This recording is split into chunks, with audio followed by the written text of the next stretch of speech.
કચ્છ જિલ્લામાં શિક્ષણનું સ્તર નીચું છે ત્યારે શિક્ષણના સ્તરમાં સુધારો આવે તે માટે સરકાર દ્વારા ખાસ કિસ્સામાં શિક્ષકોની ભરતી કરવાની છે ત્યારે સ્થાનિકોની ભરતી વધારેમાં વધારે થાય તેવી રજૂઆત કરવામાં આવી હતી। શિક્ષકોનો કાયમી પ્રશ્ન હલ થાય તે માટે દ્વિતીય પરીક્ષા પાસ કરનાર કચ્છના ઉમેદવારોની સંખ્યા ઓછી છે ત્યારે 2018-19માં ટેટ પાસ ક્વોલિફાઈડ ઉમેદવારોને કચ્છની સ્થાનિક ભરતી તેમજ હંગામી જ્ઞાન સહાયકમાં પણ ઉંમર બાધ્ય વગર ટેટ અને ટાટ પરીક્ષા પાસ કરનારની ભરતી કરવામાં આવે તેવી માંગ કચ્છ ટેટ ગ્રુપ દ્વારા કરવામાં આવી છે। અમે આજે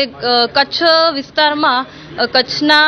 જે પણ ગામડા છે ત્યાં કને શિક્ષકોની જે ઘટ છે તે વહેલી તકે નિવારવામાં આવે અને કચ્છમાં શિક્ષકો કાયમી શિક્ષકો મળી રહે તે માટે આજે રજૂઆત કરવા માટે આવ્યા છીએ। હાલ કચ્છમાં 4500થી વધારે શિક્ષકોની ઘટ છે તો અમારી એવી જ રજૂઆત છે કે કચ્છ જિલ્લામાં 1 થી કરીને 12માં બધા જ કચ્છમાં કાયમી શિક્ષકોને લેવામાં આવે। આજે અમે જિલ્લા પંચાયત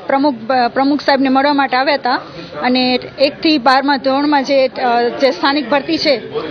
તેમાં અમને જે સાહેબને વાત કરી તેમાં સારો પ્રતિસાદ મળ્યો। અમને એ જ પ્રોબ્લેમ થાય છે કે કચ્છમાં સ્થાનિક શિક્ષકો મળી રહે તો અમારા જે સ્થાનિક ઉમેદવારો છે એ બેરોજગારની ઘટ છે ને દૂર થાય। સૌ કચ્છની જનતાને આજે અમે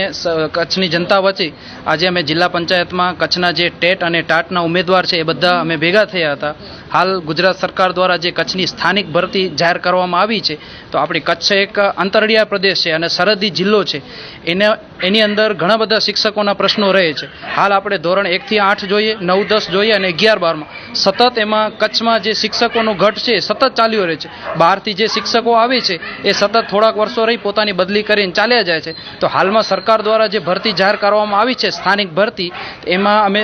કચ્છ જિલ્લા પંચાયતના પ્રમુખ જનકસિંહ જાડેજાને મળી અને રૂબરૂ એમને એક આવેદનપત્ર થ્રુ વિનંતી કરીએ છીએ કે ટૂંક સમયમાં આ ભરતીમાં કચ્છના લોકોને અગ્રિમતા આપવામાં આવે અને ત્યારબાદ જે ધોરણ 9-10માં પણ આવી રીતે સ્થાનિક ભરતી થાય અને 11-12માં પણ આવી રીતે સ્થાનિક ભરતી થાય જેના લીધે હંમેશ માટે કચ્છનો જે સ્થાનિકનો પ્રશ્ન છે એ જળવાઈ રહેશે અને કચ્છના શિક્ષણમાં પ્રગતિ થશે।